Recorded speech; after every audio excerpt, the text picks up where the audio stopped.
Alors, pour poursuivre le cours, nous sommes en train de suivre une série d'enseignements qui porte effectivement sur la puissance de la foi. Et donc, nous venons de voir le premier point, que c'était les faux raisonnements empêchaient d'avoir de bons résultats. Et donc, le deuxième point B, parce que le point A, c'était beaucoup de personnes se trompent par leurs faux raisonnements.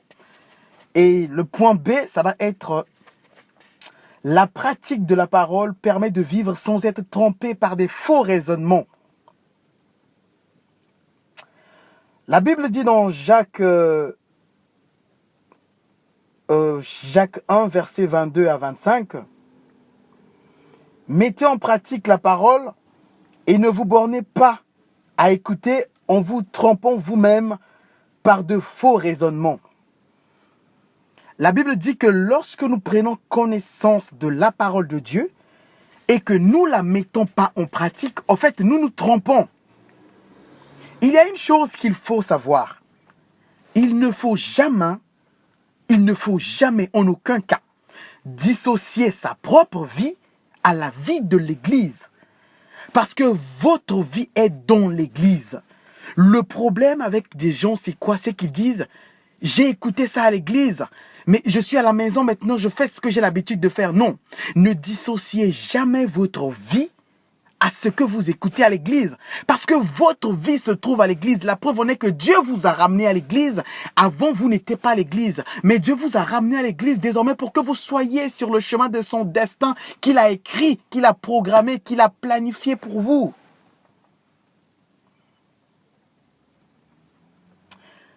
Si quelqu'un a enseigné, par exemple, confessez la parole, mais vous, c'est pas parce que vous avez écouté la leçon confesser la parole que vous verrez tout de suite les résultats dans votre vie. Il faut que vous, désormais, mettez la main dans la pâte et que vous commenciez à confesser cette parole que vous avez écoutée pour que les résultats commencent à être personnalisés. On écoute tous la leçon, on écoute tous l'enseignement à l'église, mais la différence est que d'autres personnes pratiquent cet enseignement alors que les autres se contentent à écouter. Ne vous êtes jamais posé la question, mais comment on écoute tous les mêmes enseignements et qu'en tant que chrétien, on n'a pas tous les mêmes résultats? C'est parce que certains commencent à être intéressés. Quand il arrive à la maison, il met en pratique ce qu'il a appris. Je dois déclarer. Il faut que je parle. Il faut que je prie. Et il déclare selon ce qui a été enseigné. Voilà pourquoi il y a la différence entre ceux qui ne pratiquent pas la parole. C'est écouter ne vous suffit pas. Maintenant, après avoir écouté, il faut commencer à pratiquer ce que vous avez écouté pour qu'il y ait des résultats. Certes, le pasteur à l'église, il vous enseigne, il vous encourage, il prie pour vous, il vous bénit. Mais désormais, une fois arrivé à la maison, vous aussi, vous devez faire votre part des choses. C'est-à-dire commencer à confesser ce que vous avez appris par le pasteur. Oh, dans le nom de Jésus-Christ, l'Éternel est mon berger, je ne manquerai de rien. Le pasteur vous l'a dit, vous l'avez tous répondu à l'église, amen. Mais va à la maison, commence aussi à confesser. L'Éternel est mon berger, je ne manquerai de rien. Et là, la bénédiction commence à être personnalisée.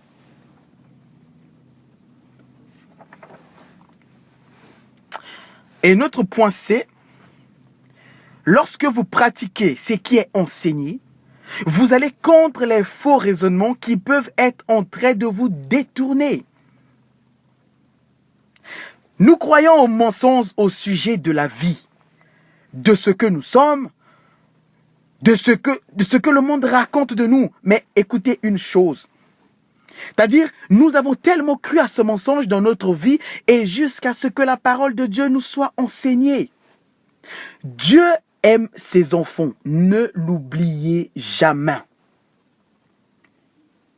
Dieu aime ses enfants et il ne les laissera pas périr sans qu'ils prennent connaissance de sa parole. C'est que voyez-vous dans votre vie personnelle, vous qui m'écoutez, il est arrivé un moment dans votre vie où vous errez. Il est arrivé un moment dans votre vie où vous traînez. Et malgré que vous traînez, malgré que vous errez, il arrivera un moment où Dieu va te dire, bon ma fille, mon fils, tu as suffisamment traîné, maintenant il faut que tu viennes parce qu'il est temps que tu te mettes sur le chemin du destin que j'ai planifié, que j'ai programmé pour toi. Et c'est à partir de là que Dieu te ramène maintenant sur son chemin. Écoutez, on a tous un passé, on a tous une histoire, mais il arrive un moment où dans notre vie, comme moi qui vous parle, le Dieu est venu sur mon chemin, Jésus-Christ, il m'a ramené sur son chemin et désormais mes péchés sont effacés parce que la Bible dit, lui seul efface vos transgressions. Lorsqu'une personne vient à Jésus, il devient une nouvelle créature. Les choses anciennes sont passées et voici que toute chose est devenue nouvelle. Jésus, désormais, vous ramène sur son chemin pour que vous commenciez à changer après avoir pris connaissance de sa parole. Et c'est à partir du moment où vous prenez connaissance de la parole de Jésus dans votre vie que les choses vont commencer à changer. N'oubliez jamais qu'il y a une volonté de Dieu et la volonté du monde. Tant que vous n'êtes pas dans Dieu, vous vous éloignez du destin que le Seigneur a planifié pour vous. Vous vivez dans la volonté du monde. Vous faites les choses qui vont forcément par échouer.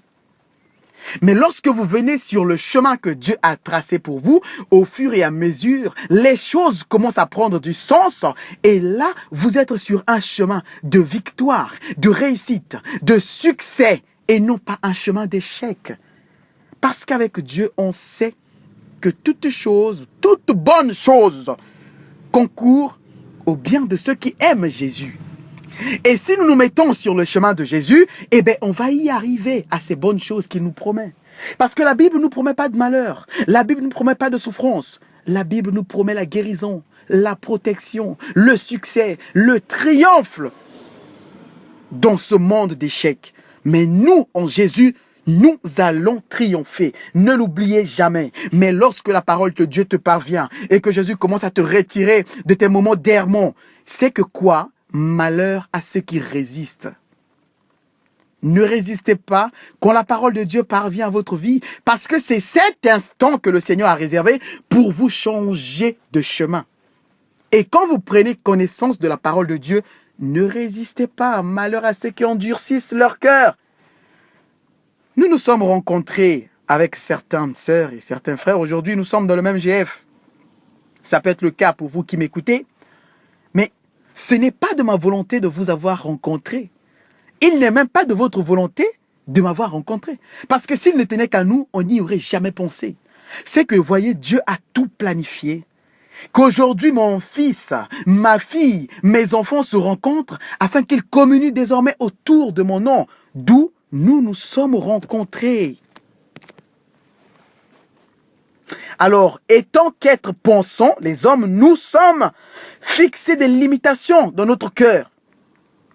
Non, je ne peux pas faire ceci, je suis incapable de faire cela. N'oubliez jamais ceci. La Bible dit que vous êtes capable. Par la parole qui sort de vos bouches, la parole au commencement, Jean 1, verset 1. Au commencement, la parole était, au commencement était la parole était Dieu et au commencement était la parole était avec Dieu et la parole était Dieu. La parole qui est dans votre bouche transforme les choses. La parole qui est dans votre bouche crée des choses. Et la parole qui est en vous, vous qui avez mis cette pensée en vous parce que vous l'avez reçue de ce monde, que vous êtes limité, que vous ne pouvez pas, la Bible vous dit désormais que vous êtes capable. Vous êtes capable de construire votre héritage. Vous êtes capable par les paroles de vos bouches de changer vos circonstances de vie. Vous êtes capable par les paroles de votre bouche de changer votre situation. Vous êtes capable par les paroles de vos bouches d'éduquer vos enfants. Vous êtes capable par les paroles de vos bouches de ramener votre famille à Jésus. Et en recevant avec foi ce que nous avons reçu de la parole de Dieu et que nous commençons à agir en fonction de ce que nous avons appris et non plus selon les mensonges que nous avions l'habitude de croire à notre propre sujet, mais désormais selon la vérité qui est exprimée par la parole de Jésus. Désormais, Une fois que vous ayez pris connaissance que Jésus a dit, ce n'est pas ce qui entre dans la bouche qui souille le corps, mais c'est ce qui sort de la bouche. Autrement dit, ce sont vos paroles qui impactent votre vie. Alors, vous allez profiter de manger des bonnes choses que Dieu a mises à votre disposition. Vous pouvez manger de très bons steaks, vous pouvez manger de très bonnes omelettes, et vous ne vous fiez plus à ce que le monde a dit. Non, mangez 5 fruits et légumes, vous serez en bonne... Écoutez, il y a des gens qui mangent 15 fruits et légumes, ils sont dans une santé minable. Parce que ce n'est pas ce qui entre dans la bouche qui souille, qui détruit, qui dégrade le corps, mais c'est ce qui en sort. Alors, ce qui sort dans vos bouches, autrement dit, vos paroles doivent être des paroles positives, doivent être des paroles pures pour que, enfin, ces bonnes choses commencent à impacter votre vie.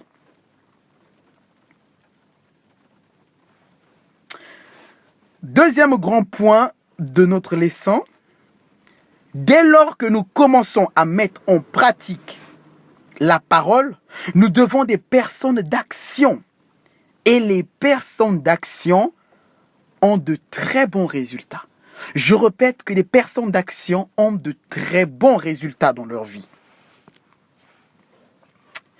Ceux qui pratiquent la parole ont des résultats. La Bible dit dans Luc 6, versets 47 à 49, « Je vous montrerai à qui est semblable tout homme qui vient à moi. Entend mes paroles et les met en pratique. Il est semblable à un homme qui, bâtissant une maison, a creusé profondément et a posé le fondement sur le roc. Une inondation est venue et le torrent s'est jeté contre cette maison sans pouvoir l'ébranler parce qu'elle était bien bâtie. Mais celui qui entend et ne met pas en pratique est semblable à un homme qui a bâti une maison sur la terre, sans fondement. Le torrent s'est jeté contre elle, aussitôt elle est tombée, et la ruine de cette maison a été grande. C'est que voyez-vous, quand vous recevez la parole de Dieu, vous la mettez en pratique. Vous êtes comme une maison qui a été solidement implantée. Et peu importe les intempéries, cette maison ne tombera pas. Mais si vous ne mettez pas en pratique cette parole que vous recevez, votre vie sera comme une maison, un château qui est construit sur du sable. Et peu importe sa beauté, dès la première vague venue, cette maison va s'écrouler. Et la Bible dit, et la ruine de cette maison a été grande. Alors aujourd'hui, mettez en pratique la parole qui vous parvient. On ne va pas à l'église seulement pour écouter, mais pour mettre en pratique ce que vous recevez comme parole. Rien n'arrive par hasard. Les bons résultats viennent de la pratique de la parole. Si aujourd'hui notre GF commence à avoir quelques personnes, parce que nous ne sommes qu'à nos débuts, gloire à Dieu, c'est parce que nous pratiquons la parole. Et jour comme nuit, nous prions. Jour comme nuit, nous confessons. Seigneur, envoie de bonnes personnes. Seigneur, envoie de bonnes personnes. Et gloire à Dieu, Dieu envoie de bonnes personnes. Vous êtes de bonnes personnes avec qui nous partageons désormais la parole de Dieu. Soyez un pratiquant et non pas un auditeur oublieux, afin que vous soyez heureux. Sachez que ce que vous ne pratiquez pas, vous finissez ou vous finirez par l'oublier. N'oubliez jamais, la parole de Dieu nous promet le bonheur. La parole de Dieu nous promet la prospérité. La parole de Dieu nous promet la guérison et l'élévation. En aucun cas, la parole de Dieu nous promet la souffrance. Alors, si vous mettez en pratique cette parole qui nous promet la réussite, vous aurez de bons résultats. Alors, mettez en pratique la parole qui vous parvient, mes sœurs. Mettez en pratique la parole qui vous arrive, mes sœurs et mes frères. Lorsque vous pratiquez la parole, vous et Dieu devenez désormais une équipe. C'est-à-dire, vous qui m'écoutez, vous formez désormais une équipe avec Dieu. Je vous explique. Dieu agit principalement de 3 façons sur la terre. Premièrement, Dieu commence à agir en nous. Deuxièmement, Dieu commence à agir pour nous. Et troisièmement, Dieu commence à agir au travers de nous. Premièrement, lorsque Dieu agit en nous, n'oubliez jamais que Dieu a des projets pour nous. La Bible dit, je connais des projets que j'ai formés pour vous. Des projets de bonheur et non de malheur, afin que vous ayez une vie et de l'espérance. Ça veut dire que le projet que Dieu a pour nous, et lorsque nous nous mettons désormais sur son chemin, il commence à agir en nous pour que nous arrivons à ce qu'il a fait pour nous, ce qu'il a prévu pour nous, ce qu'il a planifié pour nous, ce qu'il a déterminé pour nous. Voilà pourquoi vous allez remarquer qu'à un moment de votre vie, une fois venu à Jésus, vous commencez à aller de victoire en victoire. Votre vie commence à changer. Vous ne pensez plus à ce que vous pensez, maintenant vous pensez à autre chose. Vous pensez que vous n'êtes plus un minable. Vous pensez maintenant que vous êtes capable. Vous pensez que vous n'êtes plus limité, mais vous pensez que vous pouvez aller au-delà de vos limites. Et ça, c'est lorsque Dieu agit en vous. Et deuxièmement, Dieu commence à agir pour nous. Vous voyez, Dieu a un plan pour nous et son plan est que nous arrivons quelque part. Alors, après avoir agi en nous, désormais, il commence à agir pour nous. Et lorsque Dieu commence à agir pour nous, vous vous rendez compte que vos chemins commencent à s'ouvrir. Les obstacles deviennent des occasions d'élévation pour vous. Et tous ceux qui vous souhaitent malheur, c'est comme s'ils étaient en train de contribuer à votre bonheur. Et lorsque Dieu commence à agir pour nous, sachez que même les obstacles deviennent des opportunités. Et troisièmement, c'est-à-dire après que Dieu ait agi en nous, et après que Dieu ait agi pour nous, désormais Dieu commence à agir au travers de nous. Et là, une fois parvenu à là où Dieu veut qu'il nous place, désormais, ce que nous faisons aboutit.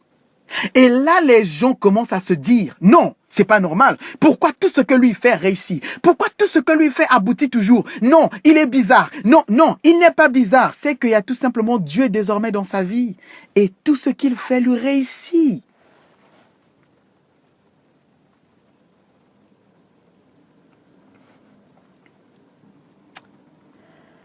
Et troisième point de notre leçon, comment être un pratiquant de la parole?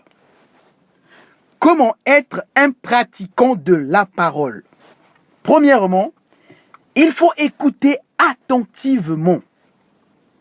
Écouter attentivement, c'est ne pas permettre à des distractions de venir enlever votre attention de la parole.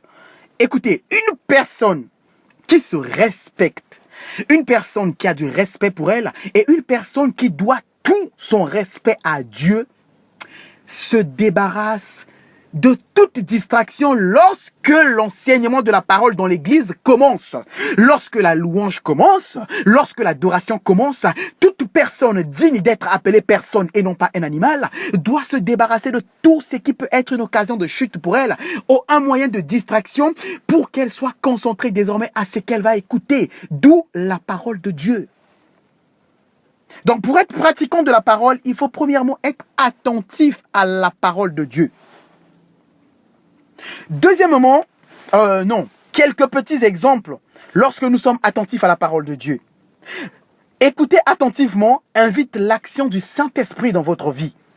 Écoutez attentivement la parole de Dieu invite l'action du Saint-Esprit dans votre vie et dans votre cœur. Le Saint-Esprit agit toujours dans le cœur et dans la vie de ceux qui écoutent la parole attentivement. Écoutez, la Bible dit dans Actes 10, verset 44, « Comme Pierre prononça encore ces mots, le Saint-Esprit descendit sur tous ceux qui écoutaient la parole. » Pas sur tous ceux qui étaient distraits, mais sur tous ceux qui écoutaient la parole. Alors écoutez la parole. Et le Saint-Esprit agira en vous. Et deuxième point, écoutez attentivement. La parole de Dieu produit de la guérison et de la bonne santé. Ça veut dire que lorsque vous écoutez la parole avec attention, le Saint-Esprit peut agir tout de suite dans votre vie parce que vous lui donnez accès. Pourquoi? Parce que vous êtes attentif. Et en sortant d'un enseignement, vous pouvez être guéri d'une maladie. En sortant d'un enseignement, vous pouvez être guéri d'un handicap. En sortant d'un enseignement où vous avez été attentif, vous pouvez sortir de là avec déjà des résultats. Parce que vous avez laissé la parole accéder à votre vie et de faire son travail. Et la Bible dit dans Proverbe 4, verset 20, verset 22, « Mon fils, sois attentif à mes paroles, prête l'oreille à mes discours. Qu'ils ne s'éloignent pas de tes yeux, garde-les dans le fond de ton cœur. Car c'est la vie pour ceux qui les trouvent, c'est la santé pour tout leur corps. » Et troisième point, écoutez attentivement, produit de la sagesse. Vous savez, moi, quand j'étais à l'école, il y avait un secret. Je ne lisais pas mes cours à la maison. J'avais un secret, c'est que lorsque le professeur commençait à donner le cours, j'étais très attentif au cours. Et ça, c'est le point qui me distinguait des autres. Parce que lorsque j'écoutais avec attention, j'avais la capacité de reproduire ce que j'avais écouté sans même réviser. Et lorsqu'on sortait, je jouais, je courais dans la cour, je faisais mes folies. Et les autres couraient, ils jouaient avec moi, ils ne revisaient pas. Ils ne connaissaient pas mon secret. Et lorsqu'il y avait devoir, ils étaient surpris que je sois le premier. Et là, il y a un jour un professeur qui a compris, il dit, ne suivez pas Eyaka.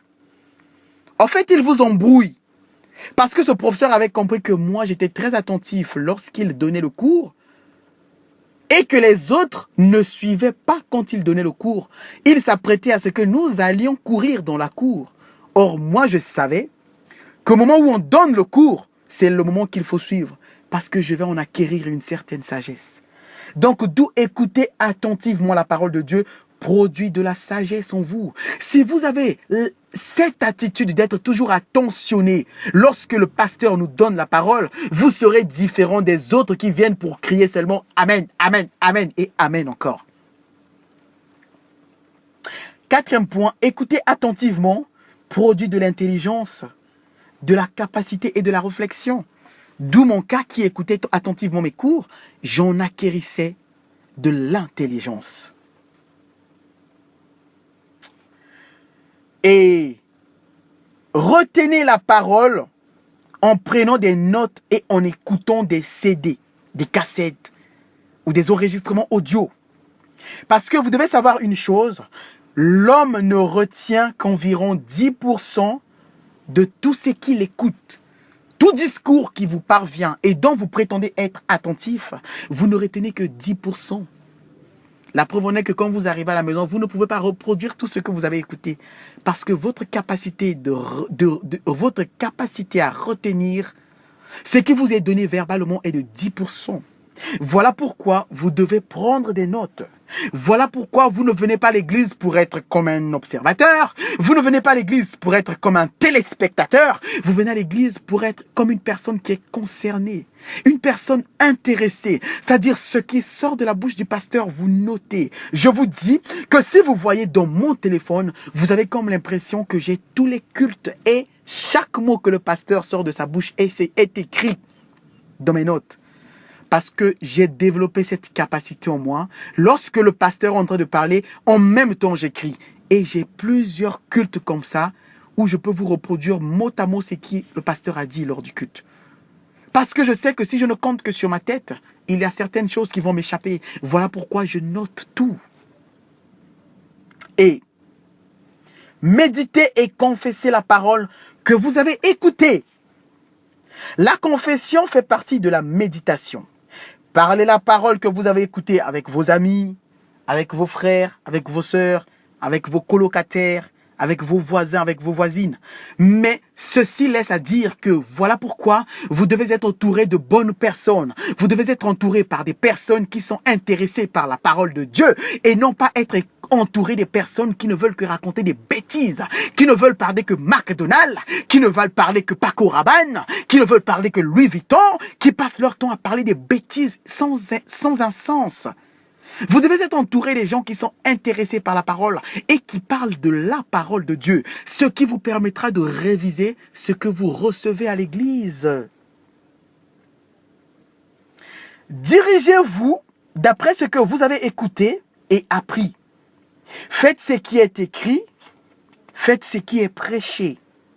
Si vous aviez une façon de faire différente, désormais, après avoir pris connaissance de la parole de Dieu, changez et adaptez votre façon de faire à ce qui vous a été enseigné. Exemple, au niveau de l'amour, en tant que chrétien, désormais, vous n'allez plus choisir, non, je vais aimer celui-là, oh, celui-là, je ne l'aime pas, je préfère celui-là. Non, Dieu lui-même, le Créateur, il ne fait pas de favoritisme. Ça veut dire que vous qui prétendez être serviteur de Dieu, vous qui prétendez être enfant de Dieu, vous devez aimer toute personne sans faire de distinction. Parce que la parole de Dieu vous dit, aimez-vous les uns les autres. Et retenez ceci, que ça, c'est les deux grands commandements de Dieu. Premièrement, tu aimeras ton Dieu plus que tout. Et deuxièmement, aimez-vous les uns les autres. C'est-à-dire, aime ton semblable comme tu t'aimes toi-même, car cela est agréable à Dieu. Deuxièmement, travaillez au mieux en mieux à l'œuvre de Dieu. Perfectionnez-vous à l'œuvre de Dieu. Vous savez, c'est un petit témoignage. Moi, je ne pouvais pas parler de Dieu dans la rue. Je ne pouvais pas évangéliser, j'avais honte. Vous savez, j'étais rempli du monde. Et je me disais, qu'est-ce que les femmes vont penser de moi? Si je viens devant une femme, je lui dis, je vais te parler de Jésus. Qu'est-ce qu'elle va penser de moi? Elle va me prendre pour un faux mec. Elle va me prendre pour un faux type. Elle va me prendre pour un sale mec. Excusez-moi pour des gros mêmes. Ça, c'est ce qui se dit dans le monde. Qu'est-ce que cette femme ne va pas penser de moi? Et j'étais rempli d'orgueil. Je ne pouvais pas parler de Jésus. Mais aujourd'hui, j'en suis fier. Vous savez, quand je me rapproche de quelqu'un, je dis bonjour mon frère, bonjour ma sœur, je me présente, je suis un chrétien. Et ça, c'est la meilleure partie de mon évangélisation. Lorsque je dis je suis un chrétien parce que je suis fier. Et en étant chrétien, en me déclarant chrétien, je viens pour vous annoncer la parole de la vie qui est Jésus-Christ. Alléluia. Au niveau du mariage, évitez les disputes. Lorsque cela arrive, ne vous laissez pas le soleil coucher, c'est-à-dire ne laissez pas le soleil se coucher en ayant le cœur serré contre l'autre. Et cela, c'est pareil pour la vie de tous les jours, avec vos amis, avec vos sœurs, avec vos frères. N'allez jamais dormir en ayant une haine à quelqu'un. Soyez toujours sûr que vous fermez vos yeux avec un cœur libre. Si vous pensez que vous n'avez pas la capacité de pardonner quelqu'un, si vous pensez que vous n'avez pas la capacité de pouvoir pardonner quelqu'un, alors ne cherchez pas les problèmes. Ne dormez jamais avec le cœur serré contre quelqu'un. Parce que dans votre sommeil, il peut arriver que vous rencontrez Jésus et que ce soit les derniers moments de votre vie sur terre. Et Jésus te dira, attention, il y a un truc qui ne va pas dans ton cœur. Tu t'es couché avec une pensée contre Élisabeth. Tu t'es couché avec une pensée contre Jean-Pierre. Tu t'es couché avec une pensée contre Blake. Tu t'es couché avec une pensée contre tes frères, contre tes sœurs. Alors libérez-vous toujours le cœur et soyez sûr que lorsque vous vous couchez, vous êtes libre de recevoir Dieu et que Dieu peut venir vous visiter parce que vous ne vous reprochez de rien. Renouvelez la vaine façon de penser que vous avez héritée de ce monde. Parce que la parole vous enseigne. Renouvelez cela parce que la parole vous enseigne. N'oubliez jamais ceci, que la connaissance que nous avons héritée de ce monde empêche l'action du Saint-Esprit dans notre vie. Lorsque nous recevons la parole, on se dit toujours, est-ce que ça c'est vrai? Parce que le monde, ce que le monde nous a enseigné vient à l'encontre de la parole de Dieu. Voilà pourquoi vous aurez toujours comme l'impression que ce que la parole de Dieu enseigne vient s'opposer à ce que vous connaissez déjà. Parce que le monde nous donne une intelligence terrestre. Et cette intelligence terrestre est contraire aux choses célestes. Dieu dit qu'aussi loin que le ciel est éloigné de la terre, aussi loin mes pensées sont éloignées des vôtres. Or, nos pensées sont les pensées que nous avons reçues de ce monde. Et donc, nos pensées s'opposent à la pensée de Dieu. Voilà pourquoi lorsque vous recevez la parole de Dieu, vous avez toujours comme l'impression que la parole vient s'opposer à ce que vous connaissez. Alors, lorsque vous constatez que c'est le cas, je vous conseille de ne pas résister, mais laissez-vous emporter par la parole. Car la parole vient correctionner ce que vous avez reçu de ce monde comme bêtise. La parole apporte l'éclairement. La parole vient éclaircir l'éclaircissement. La parole apporte beaucoup de précision sur ce que vous ignorez dans ce monde. Car le monde vous a engendré dans le mensonge. Et la parole de Dieu vient vous ressusciter de cette vie de mensonge pour que vous connaissiez désormais la vérité. Et lorsque vous recevez la parole de Dieu, ne résistez pas. Laissez cette parole entrer, pénétrer en vous, agir en vous, afin que vous changiez désormais votre façon de faire. Alléluia. Merci Seigneur pour cette parole, Seigneur. Nous voulons, Père éternel, ce soir, confesser que Seigneur, nous voulons être attentifs à ta parole. Nous voulons être attentifs à tes enseignements, Seigneur, qui nous parviennent tout le temps, afin de permettre, Papa, au Saint-Esprit. Nous voulons être attentifs à ta parole afin de permettre au consolateur, Seigneur, que tu nous as envoyé et qui vit désormais parmi nous, Seigneur, à achever son œuvre qu'il a commencée dans notre vie, Seigneur. Bénis toute personne qui écoute cet enseignement. Donne-lui la force et touche son cœur afin qu'elle s'abandonne à la parole de la vie qui est parvenue ce soir, ce matin, en ce jour, à ses oreilles. Dans le nom puissant de Jésus-Christ. Amen.